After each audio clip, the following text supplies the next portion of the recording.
नमस्कार मित्रांनो, माहिती सेवामध्ये आपल्या सर्वांचं स्वागत.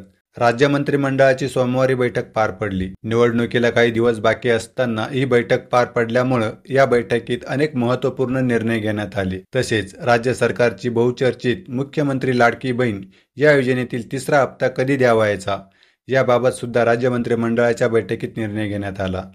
मुख्यमंत्री लाडकी बहीण योजनेचा तिसरा हप्ता आता 29 सप्टेंबरला महिलांच्या खात्यात जमा होणार आहे. रायगडमध्ये लाडकी बहीण योजनेचा राज्यस्तरीय कार्यक्रम पार पडणार आहे. या कार्यक्रमात महिलांच्या खात्यात तिसऱ्या हप्त्याचे पैसे पाठवले जाणार आहेत. मात्र काही महिलांना 1500 रुपये तर काही महिलांना 4500 रुपये पाठवण्यात येणार आहेत. यापैकी तुमच्या खात्यात किती पैसे येणार आहेत यासंबंधीची सविस्तर माहिती आपण इथे बघणार आहोत. तुम्हाला ही माहिती आवडली तर आपल्या माहिती सेवा चॅनलला नक्की सबस्क्राईब करा.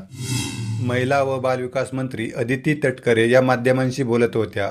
यावेळी बोलताना त्या म्हणाल्या की लाडकी बहीण योजनेचा निधी वितरणाचा राज्यस्तरीय कार्यक्रम येत्या 29 सप्टेंबरला रायगड जिल्ह्यात आयोजित करण्यात आला आहे. त्यामुळे या दिवशी महिलांच्या खात्यात तिसऱ्या हप्त्याचे पैसे जमा होणार आहेत.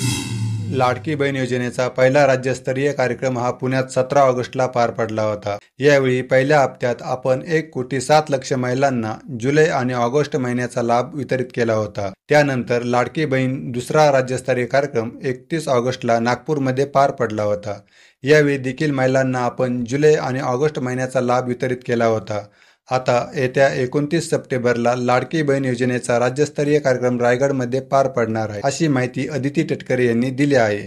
त्यामुळे महिलांच्या खात्यात तिसरा हप्ता हा 29 सप्टेंबरला जमा होणार आहे.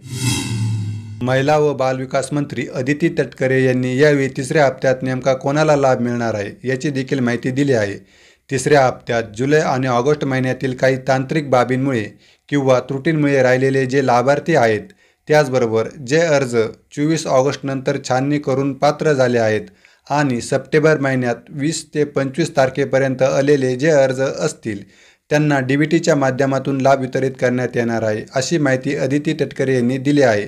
दरम्यान ज्या महिलांना ऑगस्ट महिन्यात जुलै आणि ऑगस्ट महिन्याचा लाभ मिळाला आहे त्यांच्या खात्यात 1500 रुपये जमा होणार आहे आणि ज्या महिलांना दोन्ही टप्प्यात लाभ मिळालेला नाही त्या महिलांच्या खात्यात तिसऱ्या टप्प्यात जुलै, ऑगस्ट आणि सप्टेंबरचे 4500 रुपये वितरित करण्यात येणार आहेत, अशी माहिती महिला व बालविकास मंत्री अदिती तटकरे यांनी दिली आहे.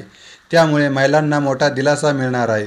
मित्रांनो, तुम्हाला ही माहिती आवडली असेल तर आपल्या मित्रांना शेअर करा, व्हिडिओला लाईक करा आणि अशाच प्रकारचे अचूक व विश्वसनीय माहिती बघण्यासाठी आपल्या हक्काच्या माहिती सेवा या चॅनलला नक्की सबस्क्राईब करा. धन्यवाद.